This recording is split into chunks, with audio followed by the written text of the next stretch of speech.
relationship between Hollywood and the tech industry keeps getting closer and closer. Today's guest, Jennifer Cheng Lo, is a seasoned tech investor and an established actress. Let's learn more about how these two disciplines work together. Jen, welcome to the Spotlight. Oh my gosh, Bobby, I'm so excited. Not only that this is like my fourth or fifth time on air with you, but Spotlight's been great. I've been like watching all the people that you are conversing with and having dialogue with, and to be in now on Spotlight is an incredibly big honor. So thank you for having me and New Chic Capital Family Office, where you're a partner, and on my investment committee on here to discuss. I think we're discussing entertainment and AI today. Well, look, every time I get a show, it's my third show at Newsform. I actually just passed 100 episodes at the network.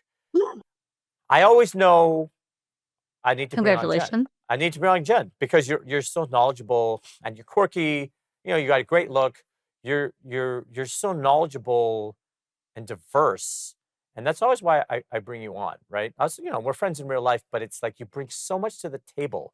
And I always learn from you. So let's start right at the beginning. You're a seasoned tech investor, but you're also in the entertainment industry. Like, how are those working together? Like, how is tech investing working with the entertainment industry? Oh, thank you. So I think I should get back to a little bit of an intro on myself. And Bobby, I'm very happy to be here because it's actually very auspicious. This is my first interview in the year of the horse. So happy New Year to those of you who celebrate Lunar New Year. 恭喜发财, which means wishing you all love, luck, happiness, success, wealth, peace, and all the good things, right? And so I'm what you call, and what we've talked about before, is I'm a multi hyphenate.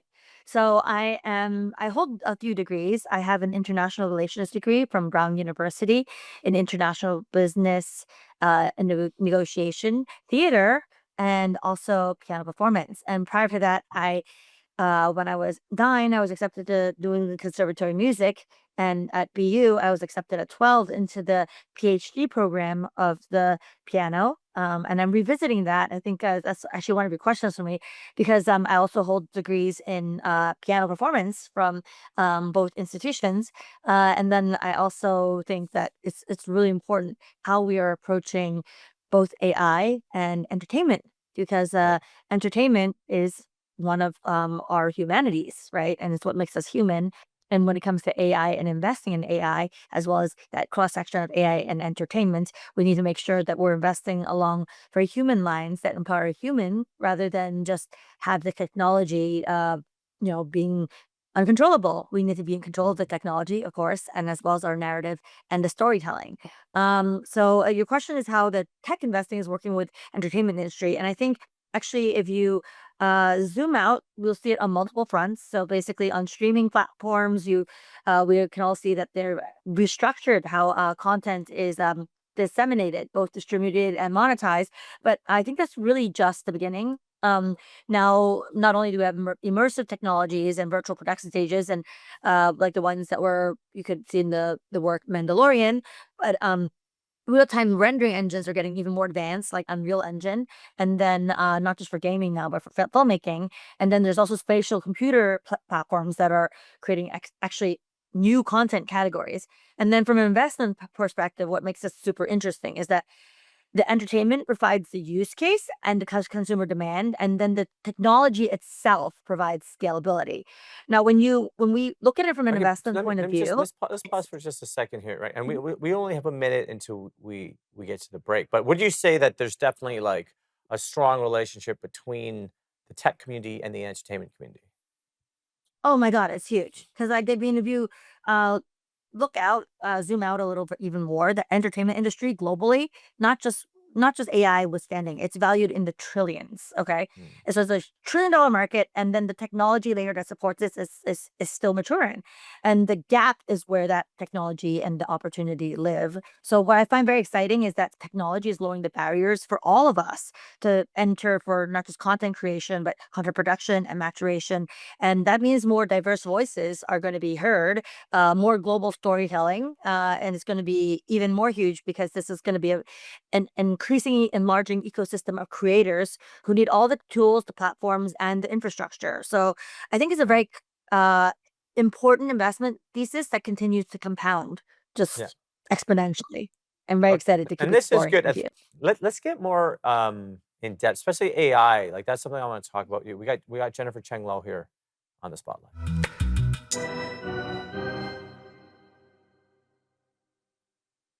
Welcome back to the spotlight. I'm here with Jennifer Cheng Lo. Okay, Jen, let's talk about AI generally. And look, I know how smart you are, and I mean, you're one of the most seasoned investors, I think, in the whole world. But there's a lot of people who don't even really know what AI is, and they don't understand all the hoopla. And I think you're pretty good at explaining the basics of it. So let's just start there. Like how valuable is the AI space? Well, AI in and of itself is growing. I think right now a lot of people are thinking like, oh, it's like a chatbot. It's actually I think I did a previous episode where I told everyone it's kind of everywhere, whether it's in an algorithm, whether it's your car knowing how to automatically send something. It's just scary. Well, not scary, but very compelling how it's in every sense of our world now. Mhm. And right now, I think we're still trying to navigate how we harness AI, the potential, and how we can function as humans and also make ourselves more efficient utilizing AI. So, right now, there's been a lot of attention on the LLMs, the language models, as well as generative AI and various AI like ChatGPT versus Grok versus Perplexity, and then how you can prompt and use each. So I think right now the jury is still out.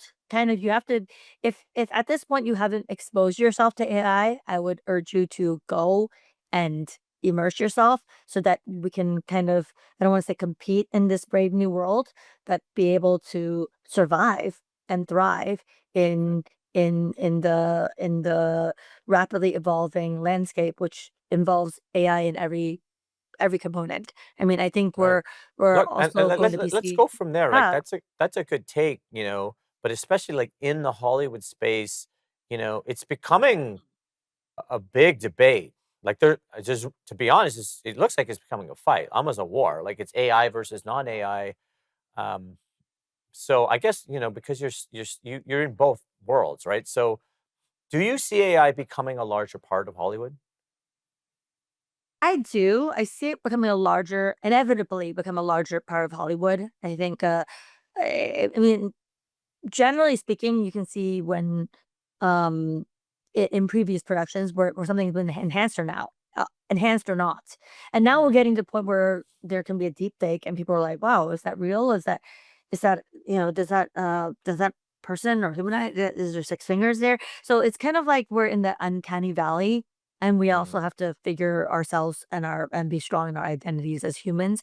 I think as long as we make sure AI is a tool, it's amplifying our humanity and our art, and that we don't lose sight of that, then I think that will more or less be okay. But if you're relying like the way that people, I've seen old films where people are just relying on the computer generation and like really wild, green screen effects, then that's not going to work. If you're going to rely on AI to do all of the job for you, again, it's going to be what they call, I'm sure you've seen it before, AI slop.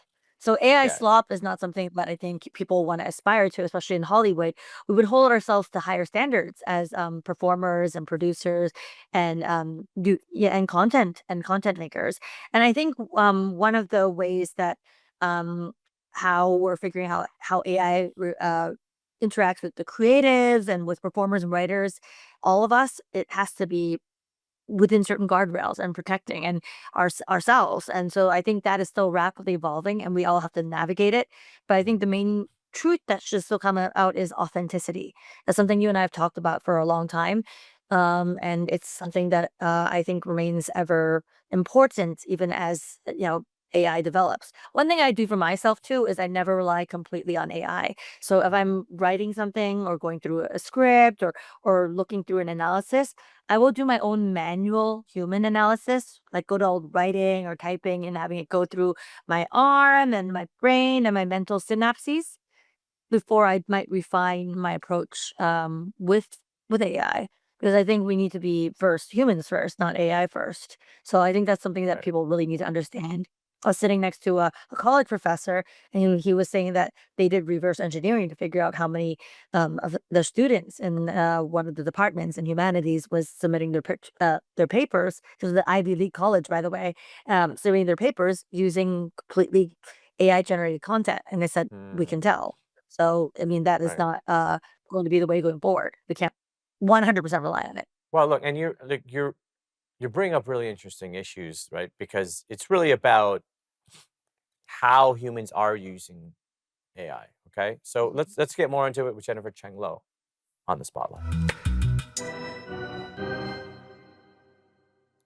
Going back to the spotlight. So part of the reason I definitely wanted you on the spotlight too, Jen, is you have a really interesting career, right? Because obviously you're super legit as an investor and a businesswoman and influencer, all these things. But you're also like a performer, right? You're like a talented piano player since you were a child. You're a talented actress, and so it's quite unique. Like how do you find that balance between being a performer and being an investor? Oh, I love that. What's similar to you, Bobby? I mean, you have a very business mind. That's why you're on my investment committee, and you're also, a fellow thespian like me. We can talk and do a scene, and I think one of the things that sets out people who are successful in their fields is that for you, for example, you've been able to produce your own content, produce very high level. I mean, you're on the show. This is the 100th episode, right? Wow. I mean, that's very momentous. So what I think stands out for both of us is that we're able to move between our artistic selves, our creative selves, as well as our Mhm. business selves. And I think it's really important, even if you're an artist, that you can't be a pure creator. You need to understand, like, oh, I'm monetizing my craft. This is how I do it. Or hey, like um, I need to like. There are days when I wake up, I'm like, oh, well, I'm in the mood to go play some piano, or hey, I'm in the mood to go and do this screen test. I'm in the mood to do some writing, and then there are other days where I'm like, oh shoot, I need to go make sure that my chief of staff and I are looking at my bookkeeping correctly. I mean, it might be boring like that, but we have to do the nitty gritty when it comes to running our own businesses and as well as running ourselves as I hate to say this, businesses. So like Right, working actors and working pianists, we need to really look at our schedules, everything to optimize our engagements and then make sure to prioritize. I'm sure like you're receiving like demands in your time all the time. And me as well. So I find what is really helpful for me is time blocking. And also remembering, like, oh, in this particular keynote, for example, they're asking for my opinion of investments in the AI space and what do I think in terms of regulation, and it won't be like me as a performer. So, but right, then right, right, I think because you and I have our entertainment backgrounds and that we are uh, creators of content, actors, and also for me, I'm also concert trained pianist. I think it's important that we stay true to our craft and ourselves. So that's why right. when we speak about how we navigate being these various aspects of ourselves, in Hollywood, outside of Hollywood, in finance, in the business world, in the entertainment industry. That's why we really have to keep that sense of ourselves and then be able to help others who might not be able to wear as many hats Right. or be able to move in and out with such ease into these various realms and worlds as we are. Sure. Let's talk about piano a little bit because it's interesting because you Mm. you still perform all the time, right? It's interesting Do. because obviously you're big in the investment space, but you're always people are always asking you to play. I actually feel like maybe it like does it help you? Because it's like oh Jen's cool. Like she's not just numbers. It's like she's actually playing beautiful music too. Like always being asked to perform at like different I don't know crypto I do. events and stuff, right? Yeah. So actually I now shy away from just performing on the spot. So Okay. for example, a consensus, three of the events that I hosted, I did play piano and they were very Okay. closed door events, meaning that we invited very big OGs on the scene. I think we had about 18 or 20 something billionaires invited to some of the events. Mm, And then it was very interesting because, for example, one event we talked about ESG investing, art collecting, philanthropy. So, and then another one we spoke about impact investing, health tech, and sort of as the conversations went, I would have interludes of piano. So I played some Rachmaninoff concerto. I played some of Tchaikovsky, The Seasons. I played some French Debussy music. I even played some Les Miserables. And it was a small group. I would keep each session down to about 50 people. And play to about 200 people. I found it was more exclusive to say like, "Hey, look, we're having a dialogue, chatting house rules about various things we see in the family office and in the institution space, as well as what we're seeing in the Web3 investments we're doing and the allocations we're doing. But at the same time, I would like to present you with a cultural moment that would make sense in light of Mm, the we are celebrating with us the year, I mean, sorry, the week before Chinese New Year of the Fire Horse. So now when I'm being asked, like I've been asked to go speak and play piano in Singapore and in London and in Monaco, a lot of places. I make sure they understand that piano, I'm not going to sit there playing an hour concert, but I will do a yeah, 5 to 8 minute opening, like a momentous right. cultural opening. So And we then have to go to before commercial, we, but it is interesting, right? Because you use it Mhm. strategically. So we've got Jennifer I Cheng use it Lo here strategically. for one more Yeah. segment. Welcome back to the spotlight. I'm here with Jennifer Cheng Lo. Yes, it's true. She does all those things. She's only one person. Um, Look, and it's fun because your mind moves so quickly. It's fascinating. You're one of the most interesting people I've ever met, Jen. To be honest with you, because I can see you like Oh, it's true. Like you analyze, like you know everything about like crypto. You know everything about AI investing, but also like piano and like acting and like even like podcasting influence. I'm like I don't know how you know all those things because you really do. I think sometimes they collide upon themselves in your brain because you it's like I think you just see the world before anyone else can see it. That's how I view you. So I don't know. What's next for the world, Jen? What's next for you? Of all the things that oh my you're gosh. doing, what are you looking at in the So next few months? I'm wearing this Mickey Mouse cheap how. So usually the cliche response is what's next? Someone's going to Disney World. No, I'm gonna be doing a lot. A lot of the collaborations I'm doing in the entertainment space, I hope to be doing with you, as well as the business. You and I actually have to sit down and talk about some of these things because I do want to have you on my podcast, Billionaire Playbook podcast. So I'll be interviewing, you'll be in the hot seat, getting to be interviewed alongside very notable folks. I want it to be more of like an intimate sit down fireside. I got to interview amazing people like Michael Turpin, who, if Mm, you Google him, is the godfather of crypto. And he had lost, I think, basically 20 million or more in a SIM card hack. You got like a $75 million settlement. I'll be interviewing my friend Angelina Kwan, who had saved, while she was a BitMEX, Arthur Hayes from, uh, I mean, she basically got him off for house arrest and a $140 million fine. So there's like exciting people, I think, who've mm, learned a lot that I continue to learn from, that I continue to hope to collaborate with. There'll be news out soon that I'm going to be collaborating with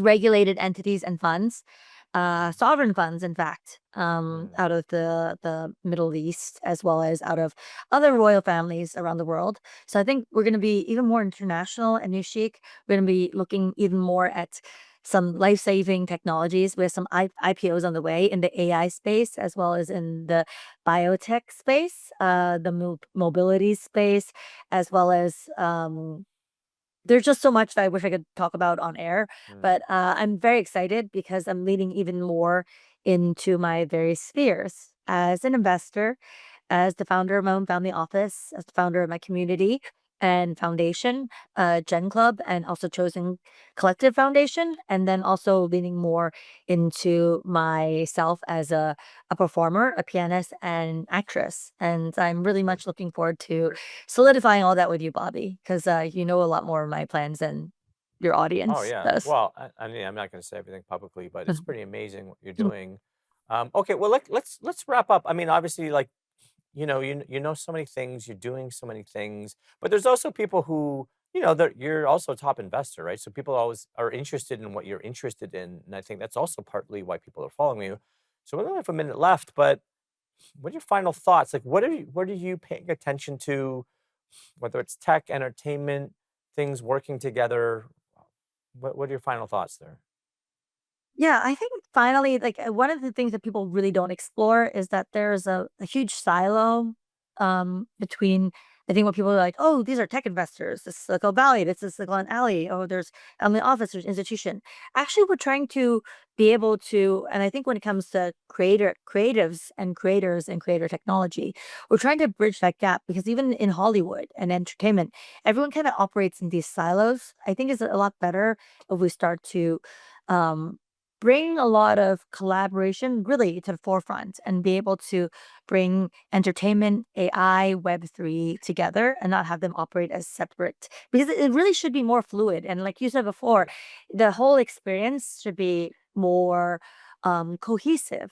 So that way, like you as a creative and as an investor and as a producer will be able to work with me where, I can bring some of my co-investors, my portfolio companies. And I think what resides still that is Right. king that AI can't quite do yet to the extent that we can Yeah. is that we are humans who curate. We're not just creators, we're curators. And I Yeah. don't think that AI has caught up to that yet. You still need that human touch in a Not lot of yet. ways. Not yet. Not yet. But Not maybe it yet. will. Um, Jen, thank you. yeah. As always, you're a fountain of knowledge. I appreciate you. Well, thank you for having me, Bobby. And I'm so excited to be here in the spotlight. It's my first time on the spotlight, even though Bobby has done 100 shows. I've been in all his tech shows. So thank you, Spotlight. And thanks in the past to News Forum and everybody. Thank you, Bobby.